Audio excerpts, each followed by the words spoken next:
Welcome back to the Politics with Paul podcast with your host, Paul Rader.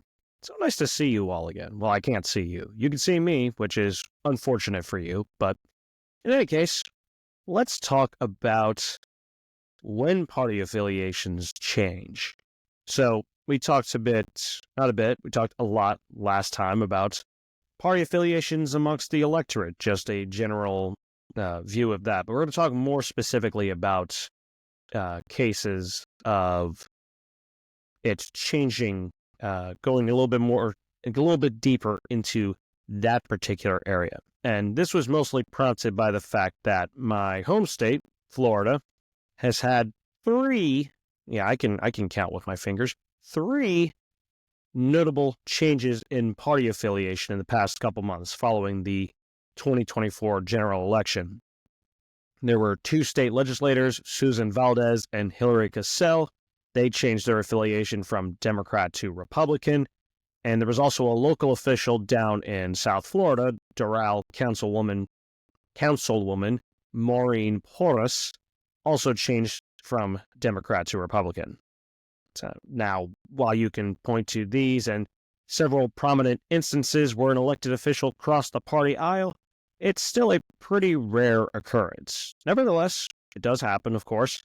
And of course, it happens in the electorate too, though you usually have to look at voters from a group view instead of the individual. You can't really see, okay, this individual was this party before, now they are this party. They have to tell you that. So what exactly leads to these changes of heart? What are some ways it has been demonstrated in U.S. history and more recently? Well, let's dive in. So, what leads someone to change their party affiliations? There's a myriad of reasons that this kind of thing could happen. You have to remember there is a bunch of factors that impact people's political opinions and their subsequent affiliation, if they have an affiliation with a party. Obviously, there could be a shift in individual opinion on a bunch of issues that can change their affiliation, but even a single or a couple of issues can lead someone to change their party affiliation. So, to use Hillary Cassell, for example, she cited several reasons, including, and I'm just paraphrasing this, she felt there was insufficient support of Israel from the Democratic Party at large because she's a Jewish woman. And she also said that there's a growing influence of far-left progressive voices and a couple of other reasons. Now, I'm not saying that she's right or wrong or that these are good or bad reasons, anything like that. I'm just telling you more or less what she said, but not quite the exact wording. When you compare government officials changing their party affiliation or candidates doing it or voters, there's obviously some of the reasons can overlap, but reasons might also be much different for why a government official might change their party versus a voter.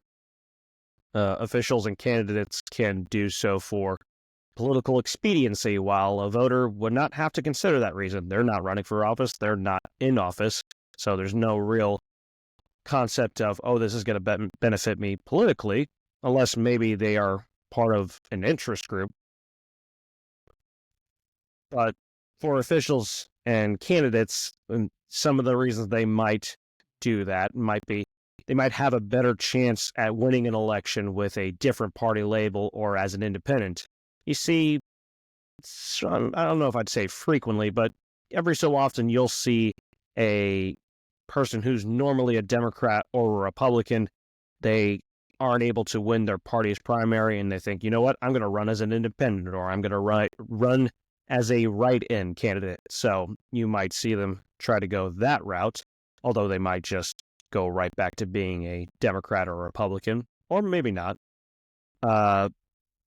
Or a state legislator or a member of Congress, someone who's already in office, they might switch because it gains them influence on a committee with the majority party. If you're not part of the majority party and the majority party doesn't look like it's going to be giving up its hold on a legislative chamber anytime soon, you're probably not going, if you're part of the minority party, you're probably not going to be getting any influential seats, or at least you're going to be very limited in what influence you can have. So somebody might change parties for that reason. And then, of course, you have to consider about going to the opposite party, that is Republican to Democrat or Democrat to Republican, versus an independent. Within the electorate, independents are the fastest growing bloc. You don't really see that with elected officials. You do every once in a while see third parties and non-party candidates win an election, but it does not happen very often. But even amongst the electorate, independents still often lean regularly towards either the Democratic or Republican parties. And like I said earlier, if a candidate can't win a primary as a Democrat or Republican, they might try an independent bid or write-in candidacy instead. And this process of somebody going either to or somebody going to another party or becoming an independent, it could be a slow or a fast process. For some people, they might say that, this was just a series of events that eventually caused me to leave the Democratic Party or leave the Republican Party or become an independent. One of these cases we'll be talking about later, and we call that the Great Sorting Out. So stay tuned for that. But in terms of wide-ranging changes in the partisan makeup of regions and demographics, we have this concept that we call critical realignment elections. These are cases considered to be considerable changes to the demographic and or regional makeup of the parties with lasting effects, something like 20, maybe 30 years. And in a similar vein, you have what are called party systems, which sort of begin with these critical re-elections. Now, critical realignment elections is not a concept that is favored by all political scientists, and there's several reasons for that. But for the sake of this podcast episode, we won't go into that much. We'll just talk about proposed critical realignment elections and where we saw certain changes. But I might go into that in a different episode. So some proposed critical elections or election periods or beginnings of party systems include, for example, 1836. That was when the Whig Party competed in its first presidential election. At the time, U.S. politics was just a one-party system. The Federalist Party, one of the two beginning parties beginning main parties in American politics, had already died out. Whigs eventually came to fill the vacuum, and they pulled from various regions of the country. They were a collection of disparate interests, mostly just united in their hatred of then-President Andrew Jackson. And then Whigs eventually meet the same fate as the Federalists. They would die out largely because there was a lot of difference in opinion within the party about slavery. So they would cease to exist. 1856, the Republican Party comes in. Well, the Republican Party was founded in 1854, but then in 1856, they compete in their first presidential election. Anti-slavery, a critical part of their platform. They are very concentrated in the North, whereas Democrats are mostly concentrated in the South. After a while there, you also have 1894 to 1896 range. Sometimes 1896 is considered the actual critical realignment election, but in 1894, Republicans flipped both chambers of Congress, including gaining 130 seats in the U.S. House in 1994. But then William McKinley gets elected in 1896, and that kind of ushers in this era of generally Republicans dominating federal government. There was a period in the 1910s where Democrats were able to win majorities in Congress and also win a couple presidential elections. But for the most part, Republicans for about 30, 40 years were the prevailing party in federal politics until you got to about 1928, 1932. 1928, 1932 was the New Deal realignment, with Democrats cementing a coalition of racial minorities that had shifted from the Republican Party: blue-collar workers, low-income individuals, Catholic and Jewish immigrants, whereas for Republicans, it was mostly middle-class, business groups, northern white Protestants, and that was an era that began an era of Democratic dominance in the federal government. And they were pulling a lot of support from all over the place. Still a huge amounts of influence in the South, but also making headway into the North. Late 1960s, early 1970s, the South slowly starts becoming more Republican after being Democratic for so long.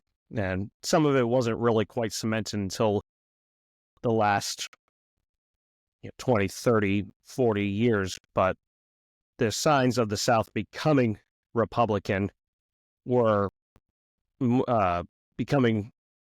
starting to become apparent within the 70s and 80s there. And then in 1994, Republicans broke the 40-year streak of Democratic majorities in the U.S. House. And now Republicans have won or kept the majority in the U.S. House for 12 of the last 16 elections, when you're including 2024.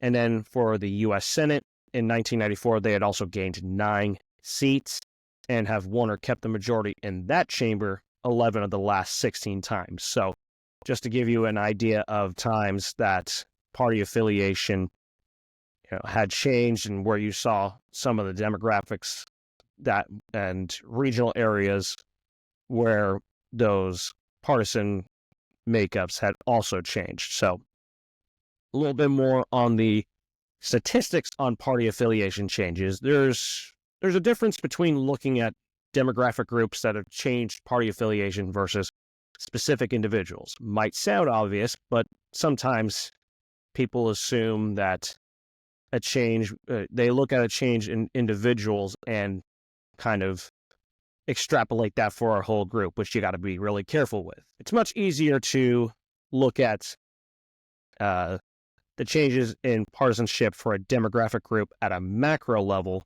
group view than it is at a micro level individual view. You can't, it's really hard, if not impossible, to just look at individual data or data for individual voters and say, okay, these people here changed their party affiliation. You usually have to look at things like exit polls and get a general view of, like, oh, suburban voters are becoming more Republican. It's harder to go to specific individuals unless you ask them, obviously, but then that takes a long time to be able to ask those voters as well. So can't assume what a group does is what an individual does, and vice versa. But for specific elected officials that have changed their party affiliation, we do have some data on that. The U.S. Senate website lists 23 U.S. senators that had changed their party affiliation while in the chamber. Now, there might be some former U.S. senators that changed their party affiliation after they served or even before they served, but U.S. Senate website doesn't have that data on hand. And a bunch of the early ones were really just more adjacent movements, typically Republicans to silver Republicans, back when a potential move to the silver standard was a very hot political topic. And it was a silver standard was highly championed by populists in their eyes, would have given them more economic relief, particularly for farmers. But some U.S. senators on that list had changed parties more than once. There's not a whole lot of very clear-cut, this person went from a Republican to a Democrat or Democrat to Republican, but we'll talk about a couple of instances, more specific people shortly. But doesn't appear to be a reliable study of all U.S. House representatives that switched parties at some point. There is a Wikipedia list, but it hasn't been updated in a long time, and obviously you got to be really careful with Wikipedia, so there's not a whole lot of there's not really reliable, like, okay, these are all the U.S. House representatives that have changed party during their tenure. At least not that I found. As for governors, there's no real comprehensive list for governors, though the National Governors Association website has something close. So the National Governors Association, or NGA, has a list of all former governors for each state during their since each state's statehood. But not every note, and the lists have the parties that the governors were, but it's not necessarily evidence of a switch in party during their governorship. Sometimes it talks about a change in party prior to their governorship. So it's not a clear-cut, okay, this person went from Democrat to Republican or from Republican to Democrat during their governorship. It's not quite so simple. But if you want something sort of close to that, NGA does have that data as well, where at least an incomplete list of that, because I do know for a fact, looking at Alaska, their independent governor that won in 2014, Bill Walker, he was once a Republican, but the NGA did not specifically say he was once a Republican on that, at least on that short list of where it lists all the governors and says this was their party. Might have talked more about it in his profile, but in any case, governors, it's not a very straightforward study on which ones change their party affiliation while in office or before office or after office. As for state legislators, there's also not a comprehensive list, but Ballotpedia does have some stats for state legislators who changed their party from 1994 to 2024. They found at least 189 state legislators that switched parties, 51 of those being state senators and 138 being state representatives. And 91 of them switched from Democrat to Republican, so 26 senators and 65 representatives in that group. And then 25 of them switched from Republican to Democrat, which included 8 senators and 17 representatives. And then, of course, you have some cases where an independent switched to a Democrat or a Republican, or a Democrat or Republican switched to an independent, or from a Democrat or a Republican or independent to a third party. Now, sometimes people consider third parties to be independent because their concept of an independent is simply just somebody who's not Democrat or Republican. So it can get a little bit dicey, I guess, when you study it that way. But a bunch of different cases of these people changing their party, and various different kinds of changes as to what they were and then what they became. But as for examples of specific officials changing their party affiliation, I also want to highlight this book right here. Let's see. Is that okay? That's a good look at it.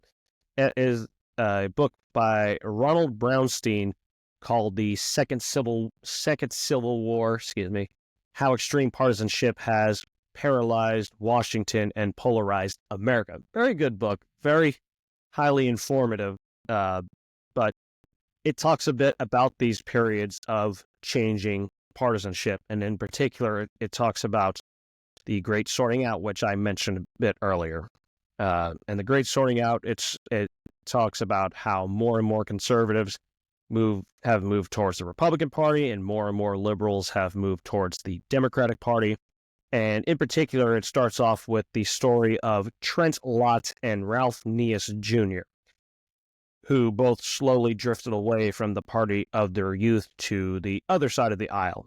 For Trent Lott, used to work for a longtime Mississippi Democrat in Congress. And while it wasn't surprising that Lott himself ran for that seat, it did surprise a lot of people that he would do so as a Republican U.S. Senator. But it worked out for him because he would win election. And then for Nias, he was a longtime Republican campaigner who eventually became a Democratic one. And for him, is actually an even longer time that it took for him to finally switch to become a Democrat and to start campaigning for Democrats, even though he butted heads a lot with other Republicans. It still took him a long time to actually change parties. So just goes to show you just how difficult it can be for somebody to shed the party label of their parents, of their youth. And again, another highlight of various considerations that go into people considering whether they want to change their party affiliation. But for U.S. Senate, you have the now former U.S. Senators Kyrsten Sinema and later Joe Manchin, Sinema of Arizona, Manchin of West Virginia. They switched from Democrat to Independent, Manchin doing so later on, and they did not run for re-election. Their chances of winning re-election were pretty slim, so they did not saying that was the only reason that they didn't run for re-election, but that was a factor in those decisions for the two. U.S. House recent Justin Amash was a former Republican member of the House in Michigan. He would change to an independent. He was one of those Republicans who was very anti-Trump.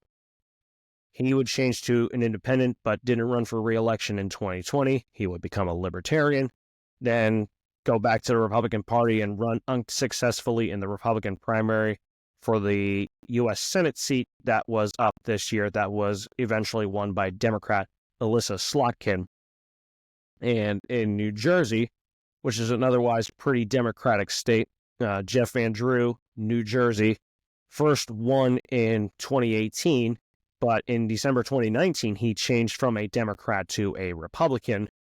But he's still in office, and he is already filed to run in 2026. As for governors, the most recent instance was during office was Jim Justice of West Virginia. In 2016, he had won as a Democrat, and he was the last of a string of Democrats who won governor in West Virginia. But after he won in 2016, he switched to the Republican Party only a couple months later, and then he won again in 2020, and now he has won a U.S. Senate seat in 2024, and he'll be in the U.S. Senate now, going from state government to federal government. But you have other former governors that had been a different party before or after their gubernatorial tenures, like we just talked about a little bit ago. Going to mention Bill Walker again, won as an independent in 2014, but had lost as a Republican primary candidate for governor back in 2010. And he was not successful in his 2018 re-election bid, and he actually suspended his campaign towards the end amidst unpopular polling numbers and the fact that it was difficult for him to win a three-way race against a Republican and a Democrat. And then you also have Lincoln Chafee, who is from Rhode Island. He won as an independent for governor in 2010, but became a Democrat during his tenure. And if you recognize the name, you probably remember him as an unsuccessful candidate in the Democratic primaries for president in 2016. Wasn't able to get any traction against Hillary Clinton and Bernie Sanders back then. And then you also have former presidents or presidential candidates. So Teddy Roosevelt, very famously, he was a Republican for nearly 2 full terms. He did not quite serve 2 full terms because he was William McKinley's vice president, and William McKinley was assassinated in 1901. So Teddy Roosevelt becomes president, wins re-election in 1904. And after that, after his second term, he left office, but later came back as a bull moose progressive. His protege, William Taft, who had become president after he won in 1908, basically Roosevelt had felt that Taft was not sufficiently progressive enough, so he ran. And for a third-party candidate, Teddy Roosevelt was very competitive, and what a lot of people would say that he spoiled the election for William Taft, and then Woodrow Wilson, the Democrat, would win election in 1912. And then you also have Millard Fillmore, who never actually won an election for president. He was a Whig. He was the vice president to John Tyler, and he became president upon John Tyler's death shortly into his tenure. And Millard Fillmore would later run unsuccessfully as a third-party candidate in the 1856 election. So you have several different cases of presidents. The president has never changed their party affiliation while being president. You have several notable cases where a former president tried their hand at a third-party run after their actual presidential tenure. And so lastly, before we get to the final part of this podcast, talk about some states that have noticeably changed party support over time. So, and some of these were talked about in episode 21 on party affiliation of voters, but we're going to dive a little bit deeper into that subject. So, many of the southern states that were once part of the Blue Wall are now very staunchly Republican. Alabama, there was 35 straight elections from 1874 to 1982 where the state voted Democrat for governor, so over 100 years. And Democrats also won or kept both state legislative chambers from the early 1870s to 2006, so over 130 years for state legislature where Democrats won or kept the state legislative majorities in both chambers.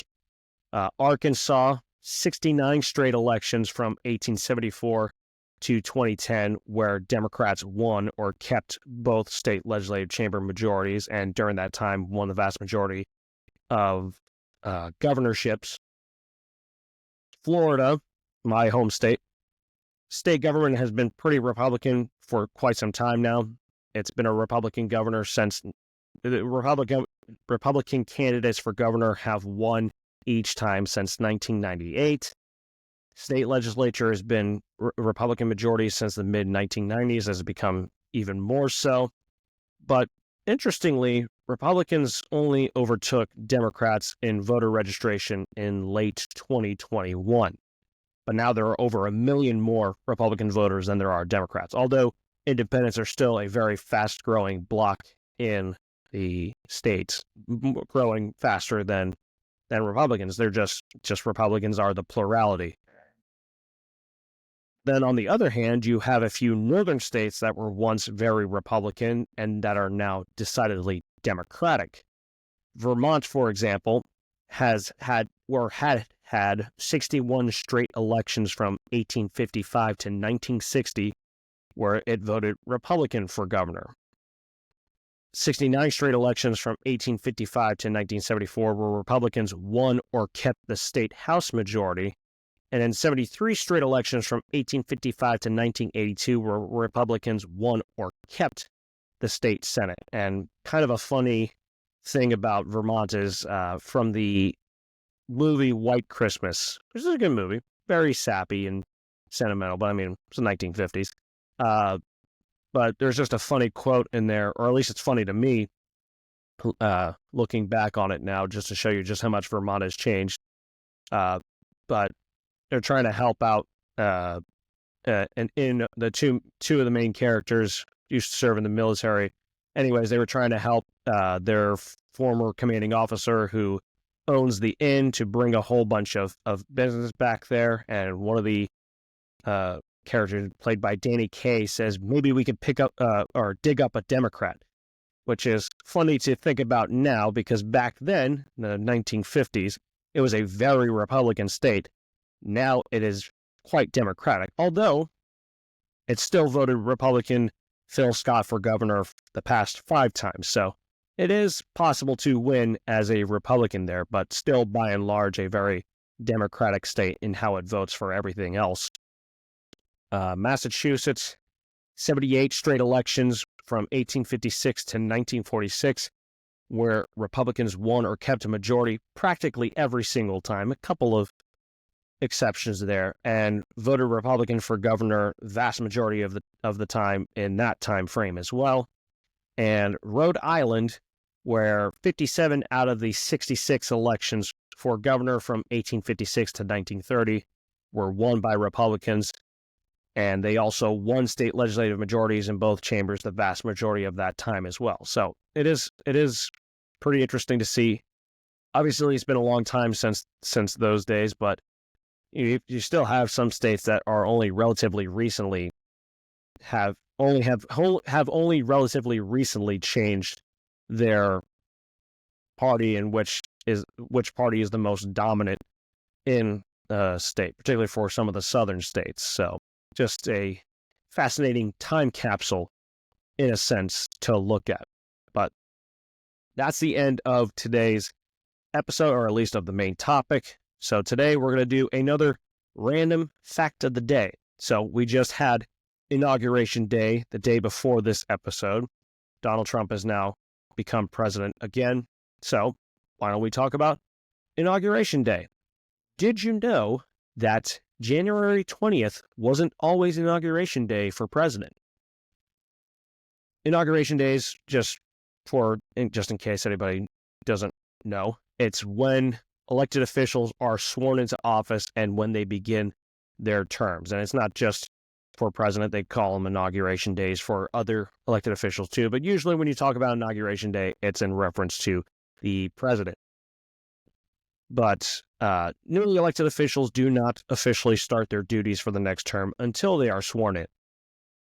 And so the 20th Amendment shortened the lame duck period, which is that time between an election and when the next group of elected officials get sworn in for the president, for the presidency and for Congress. So the beginning of the president's term changed from March 4th to January 20th, and the beginning of Congress's term changed from March 4th to January 3rd.